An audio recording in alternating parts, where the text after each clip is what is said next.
सद्दाम हुसैन का नाम सुनते ही दुनिया दो हिस्सों में बंट जाती है। कुछ लोगों के लिए वह एक बेरहम तानाशाह था जिसने अपने ही लोगों पर जुल्म किए और पड़ोसी देशों पर हमले किए। वहीं दूसरे हिस्से के लोग उसे एक मजबूत नेता मानते हैं जिसने पश्चिमी ताकतों को चुनौती दी और इराक की संप्रभुता को बनाए रखने की कोशिश की। आज 13 जून 2025 को उसकी मौत के लगभग 2 दशक बाद भी सद्दाम हुसैन की कहानी एक पहेली बनी हुई है। उसकी कहानी सिर्फ एक व्यक्ति की कहानी नहीं है, बल्कि यह उस पूरे क्षेत्र के इतिहास, राजनीति और संघर्ष की कहानी है जो आज भी दुनिया को प्रभावित कर रही है। उसकी कहानी को समझने के लिए हमें इराक के इतिहास की गहराइयों में उतरना होगा। इराक, जिसे कभी मेसोपोटामिया की सभ्यता का केंद्र माना जाता था, का इस्लाम के साथ एक बेहद गहरा और पुराना रिश्ता है। यह वह भूमि है जहां कई पैगंबरों का जन्म हुआ। खलीफा अबू बकर के समय से यह इलाका 1300 से ज्यादा वर्षों तक मुस्लिम शासन के अधीन रहा। लेकिन पहले विश्व युद्ध के बाद सब कुछ बदल गया। ब्रिटिश साम्राज्य ने ऑटोमन खिलाफत को हराकर इराक पर कब्जा कर लिया और अपनी पसंद के एक राजा को गद्दी पर बिठा दिया। यहीं से इराक में विदेशी हस्तक्षेप और राजनीतिक अस्थिरता का एक लंबा दौर शुरू हुआ, जिसने देश को हमेशा के लिए बदल दिया। इसी उथल पुथल भरे माहौल में 1937 में इराक के एक छोटे से गांव अल अफजा में सद्दाम हुसैन का जन्म हुआ। उसका बचपन बेहद कठिनाइयों से भरा था। उसके जन्म से पहले ही उसके पिता की मृत्यु हो चुकी थी और उसकी मां इस सदमे से इतनी टूट गईं कि उन्होंने आत्महत्या करने की कोशिश की। उसका सौतेला पिता उसके साथ बहुत बुरा बर्ताव करता था, जिसकी वजह से सद्दाम ने महज 10 साल की उम्र में घर छोड़ डाल दिया। वह अपने चाचा खैराल्लाह तलफाह के पास रहने के लिए बगदाद चला गया, जो एक राष्ट्रवादी और बाथ पार्टी के सदस्य थे। यह सद्दाम की जिंदगी का एक अहम मोड़ था, जिसने उसके भविष्य की दिशा तय कर दी। बगदाद में आकर सद्दाम की जिंदगी ने एक नया मोड़ लिया। चाचा के राष्ट्रवादी विचारों का उस पर गहरा असर पड़ रहा। वह छोटी उम्र में ही अरब राष्ट्रवाद और विदेशी ताकतों के खिलाफ खड़े होने के विचारों से प्रभावित हो गया। वह बाथ पार्टी में शामिल हो गया, जो उस समय एक छोटा लेकिन प्रभावशाली राजनीतिक समूह था। सद्दाम अपनी निडरता और जरूरत पड़े रहने पर हिंसा का इस्तेमाल करने की आदत के कारण पार्टी में जल्दी ही पहचाना जाने लगा। कहा जाता है कि बचपन में दूसरे बच्चों से तंग आकर वह अपने साथ हमेशा एक लोहे की रॉड रखता था। यही आक्रामक रवैया उसकी राजनीतिक पहचान का भी हिस्सा बन गया और उसने उसे सत्ता की सीढ़ियां चढ़ने में मदद की। सद्दाम हुसैन का सत्ता में आना कोई एक दिन की घटना नहीं थी, बल्कि यह सालों की राजनीतिक साजिशों, संघर्षों और हिंसा का नतीजा था। 1950 और 60 के दशक में इराक राजनीतिक रूप से बहुत अस्थिर था। देश में लगातार तख्तापलट हो रहे थे और सत्ता के लिए अलग अलग गुटों में LDD ढाई चल रही थी।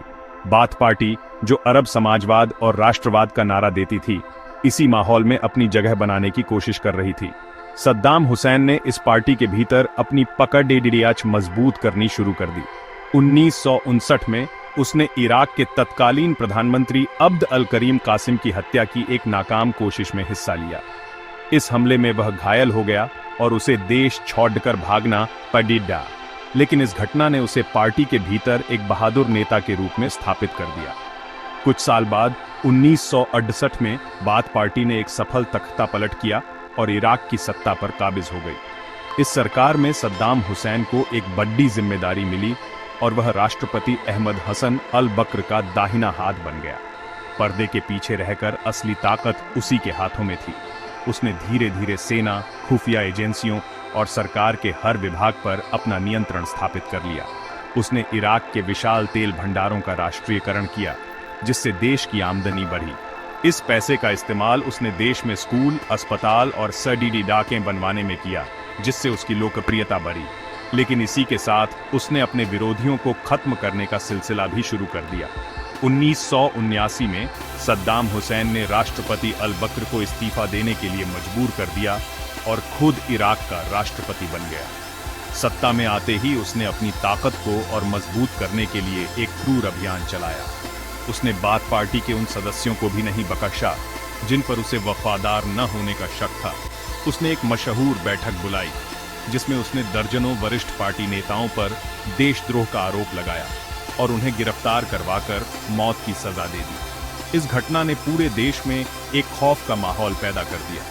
लोगों को यह संदेश साफ मिल गया था कि सद्दाम के खिलाफ जाने का मतलब सिर्फ मौत है। राष्ट्रपति बनने के बाद सद्दाम ने इराक को एक आधुनिक और ताकतवर राष्ट्र बनाने का सपना देखा।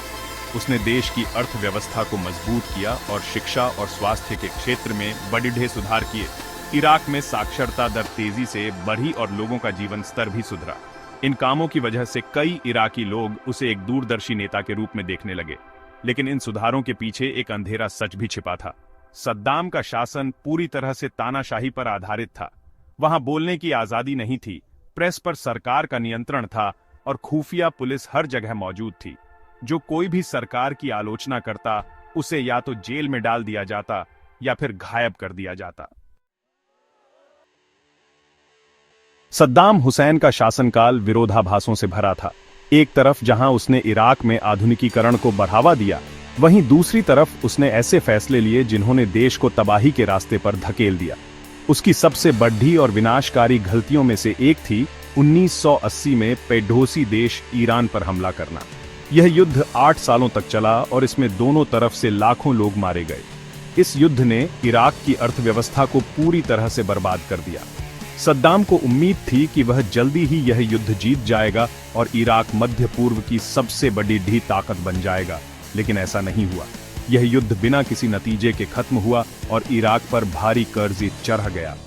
ईरान के साथ युद्ध के दौरान ही सद्दाम ने अपने देश के कुर्द समुदाय पर भयानक अत्याचार किए। उसे शक था कि कुर्द लोग ईरान का साथ दे रहे हैं।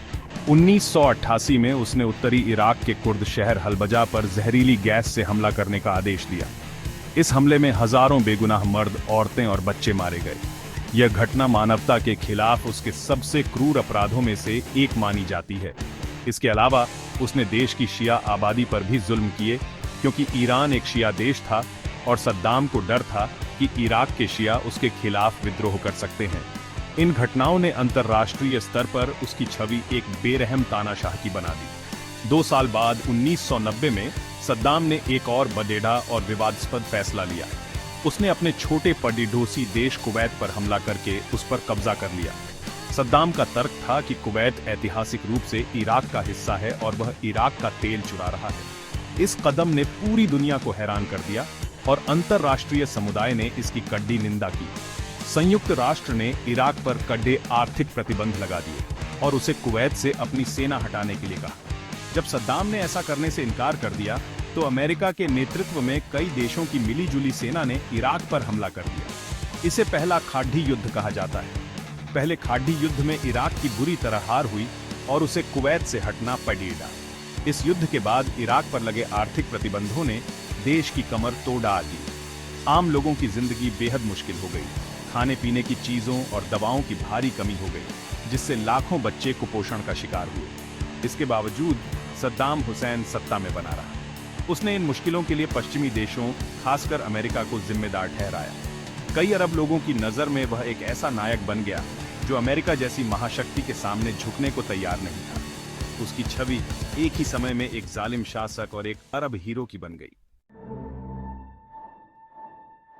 2003 का साल सद्दाम हुसैन के शासन के अंत की शुरुआत थी। अमेरिका और उसके सहयोगी देशों ने इराक पर यह आरोप लगाते हुए हमला कर दिया कि सद्दाम के पास सामूहिक विनाश के हथियार हैं और वह दुनिया के लिए एक खतरा है। हालांकि बाद में यह दावा गलत साबित हुआ और इराक में ऐसे कोई हथियार नहीं मिले। कुछ ही हफ्तों के भीतर अमेरिकी सेना ने बगदाद पर कब्जा कर लिया और सद्दाम की 24 साल पुरानी हुकूमत का अंत हो गया। सद्दाम हुसैन खुद कहीं छिप गया और महीनों तक अमेरिकी सेना उसे ढूंढती रही। आखिरकार दिसंबर 2003 में उसे उसके अपने गृहनगर तिक्रित के पास एक छोटे से बंकर में छिपा हुआ पाया गया।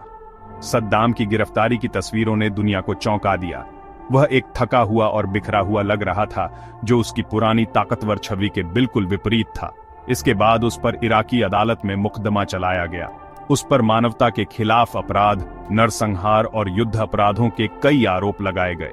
मुकदमे के दौरान सद्दाम ने अदालत को मानने से इनकार कर दिया और खुद को इराक का सच्चा राष्ट्रपति बताता रहा। नवंबर 2006 में उसे 1982 में दुजैल गांव में 148 शिया लोगों की हत्या के मामले में दोषी पाया गया और मौत की सजा सुनाई गई। 30 दिसंबर 2006 को ईद उल अजहा के दिन उसे फांसी दे दी गई। सद्दाम हुसैन की मौत ने इराक में एक नए और शायद और भी ज्यादा खतरनाक दौर की शुरुआत की। उसके हटने से देश में एक शक्ति शून्य पैदा हो गया, जिसे भरने के लिए अलग अलग जातीय और धार्मिक गुटों के बीच लड़ाई शुरू हो गई। देश सालों तक गृहयुद्ध, हिंसा और आतंकवाद की आग में जलता रहा। इसी अराजकता के माहौल में ISIS जैसे खूंखार आतंकवादी संगठन का उदय हुआ, जिसने न सिर्फ इराक बल्कि पूरी दुनिया में तबाही मचाई। कई लोग यह मानते हैं कि चाहे सद्दाम एक तानाशाह था, लेकिन उसने इराक को एक साथ जोड़ कर रखा था। उसकी मौत के बाद देश बिखर गया। आज सद्दाम की मौत के सालों बाद भी उसकी विरासत पर बहस जारी है। उसके समर्थक उसे एक शहीद और अरब गौरव के प्रतीक के रूप में याद करते हैं, जिसने इराक को आधुनिक बनाया और बाहरी ताकतों को चुनौती दी। वहीं उसके विरोधी उसे एक क्रूर हत्यारे के रूप में देखते हैं, जिसने अपने ही लाखों लोगों की जान ली और देश को बर्बादी के कगार पर पहुंचा दिया। सद्दाम हुसैन की कहानी इस बात की एक शक्तिशाली याद दिलाती है कि कैसे एक व्यक्ति की महत्वाकांक्षा एक पूरे राष्ट्र के भाग्य को बना और बिगाड़ सकती है। उसकी विवादित विरासत आज भी इराक और मध्य पूर्व के भविष्य पर अपनी छाया डालती है।